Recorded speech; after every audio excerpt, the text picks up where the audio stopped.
Hey folks, here we are again for another edition of Trump's Awful Presidency, and this is part 9. And tonight we're going to talk about his abandonment of our Kurdish allies in Syria. It's the night before the election. There's so many awful things to cover, and I'll probably try and cover one or two more tomorrow. But this one really jumped out at me, and it was the one that really came to mind when I first started thinking about all the horrible things Trump has done in office. This event really highlights so many of the awful things about Trump and his presidency that we've talked about in other parts of this series, including his love of dictators, his horrible foreign policy, his lying, his corruption, and his general callousness towards the suffering of other human beings. So for a little background, in 2014, the terrorist state known as the Islamic State or ISIS started seizing large parts of Iraq and Syria. And this was due to a number of external effects. One of those is that because the government of Iraq was weakened by U.S. military invasion there, that it was relatively easy to push over. And the other is that in Syria, there was a civil war going on, a resistance against the dictator Bashar al-Assad who runs Syria, which also weakened that country and allowed the Islamic State to push in. So we started supplying aid to resistance groups there, and eventually this became Operation Inherent Resolve, started by Obama. And one of the big things we did there is we allied with Kurdish groups in northeast Syria who could carry out most of the fighting for us. Now, if you're not familiar with the Kurds, they're an ethnic group that's centered in southeast Turkey, northern Iraq, and northern Syria. They're a stateless people. They're a minority group that has never had their own country. They're often targeted for genocide in their home countries, notably Turkey, who happens to be a U.S. ally. So the Kurds did an incredibly impressive job in fighting back against ISIS. Over the years, they liberated some 110,000 square kilometers and 7 million people from the Islamic State's grip. And I should note that Islamic State is really awful. You should look them up if you don't know more about why we were involved there and why they're a threat. It's worth noting that our conflict and our fight against ISIS continued through the Trump presidency, or through most of the Trump presidency. In fact, Trump authorized the first direct action against the Syrian government for things that they did, which arguably was a good thing. But keep that in mind that Trump was actually escalating things there. Now, we made incredible progress with our Syrian allies, and in fact, on 27th of October 2019, the U.S. in a strike killed Abu Bakr al-Baghdadi, who was the first caliphate of the Islamic State. You may remember Trump giving his speech where he said he died like a dog. But before that happened, on 6th of October 2019, Trump suddenly announced the withdrawal of U.S. forces from the region, particularly the region the Kurds were occupying, leaving them open to be attacked by Turkey. This decision was made after Trump talked to the authoritarian leader of Turkey, Erdogan, who wants to crush Kurdish independence movements and wants to basically crush the Kurds who have been fighting for their own representation of their own state for years.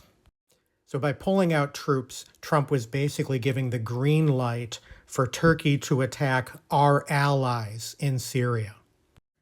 This decision was immediately blasted by pretty much everybody on the U.S.'s side.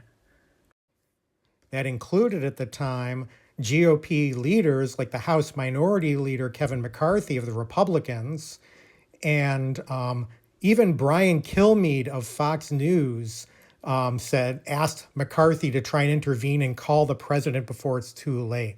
And Lindsey Graham thought it was disastrous. Everybody thought this was a disaster. That included the U.S. military that was, in the words of one author at the Washington Post, sickening to U.S. soldiers. Top officials and generals referred to this in pretty stark terms. A dagger to the heart, an unsound, morally indefensible act and a disgrace to America and the soldiers who serve this country. And it wasn't just military leaders who felt that way. The special operations forces who were there said things like, it will go down in infamy. It will go down as a stain on the American reputation for decades. Of course, the Kurds themselves were appalled and considered this a betrayal of them. And remember, these are U.S. allies. These were people that were fighting with us and for us, and they were sacrificing far much more than we were. As U.S. forces fled, people held up signs saying things like, thanks to U.S. people, but Trump betrayed us. And things like, we will curse them as traitors. And this includes ordinary people who said things like, I had 7 people from my family who were fighting ISIS and who were killed, and young, not even in their 20s. Trump, on the other hand, didn't really seem to care what happened to the Kurds and almost mocked them for their foolishness in trusting him in the first place. At a campaign rally, Trump said, sometimes you have to let them fight like 2 kids, then you pull them apart. Last year, Adam Kinzinger, a Republican who became a major Trump opponent, reported in a book that he wrote that he was talking to Trump about this in the Oval Office, and Trump asked why he should give a fuck about the fate of the Kurds in Syria. Some people will probably say that Kinzinger wrote this because he hates Trump. I would say, on converse, that Kinzinger hates Trump because Trump does and says stuff like this. So what were the consequences of the U.S. withdrawal? Let's take a look. Rolling Stone reported on it in the 1 week after Trump abandoned the Kurds. First, we note, as promised, Turkey did attack. And at that point, there were already 130,000 Kurds who were evacuated from their homes as a result of the Turkish invasion. And some 60 civilians and more than 200 fighters had already been killed as a result of the offensive. The Kurds were holding a lot of prisoners of the terrorist organization ISIS, and a lot of them were able to escape due to the fact that the Kurds could no longer feasibly take care of protecting them and defend themselves at the same time. Trump tried to downplay it and told reporters that those terrorists will simply, quote, escape into Europe, unquote. Again, keep in mind, this is Trump basically saying, hey, our allies will have to deal with all these terrorists. There were also politicians, pro-Kurdish politicians, who were executed by Turkish militants in that time. So you might be asking, why did Trump do this in the first place? And to be honest, nobody's completely sure. His call with Erdogan was private. He really gave no solid justification for the move. However, it was immediately noted that this pullout of U.S. troops was very good news for Putin because Russia has long supported the Syrian dictator, and that Syrian dictator has been fighting the Kurds as well as fighting the civil war. And now the Kurds have to form an alliance with Russia, so we gave up an ally and basically pushed them towards Russia. And in a horrifically symbolic moment, in November of 2019, Russia took over one of our former U.S. air bases in northern Syria. It was a complete capitulation to Russia in the region. So what are things like now in the region? Well, the Kurds still survive, but their position has been increasingly precarious. This was highlighted almost exactly 1 year ago by the Arab Center in Washington, D.C. There are a number of reasons for that, but the clashes with Turkey continue, and Turkey has continued escalating.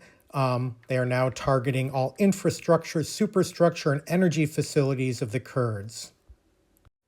So we abandoned our allies, made it clear that nobody ever really should trust us in the world again. And if you want to make it even worse, we didn't actually fully leave the Kurdish region of Syria. We let Turkey take over that previous region we'd protected, but we went to protect another region. And that happened pretty much right after al-Baghdadi's death. So what was our new mission with our forces there under Trump? We pivoted to protecting the oil, which is almost so laughably stereotypically American.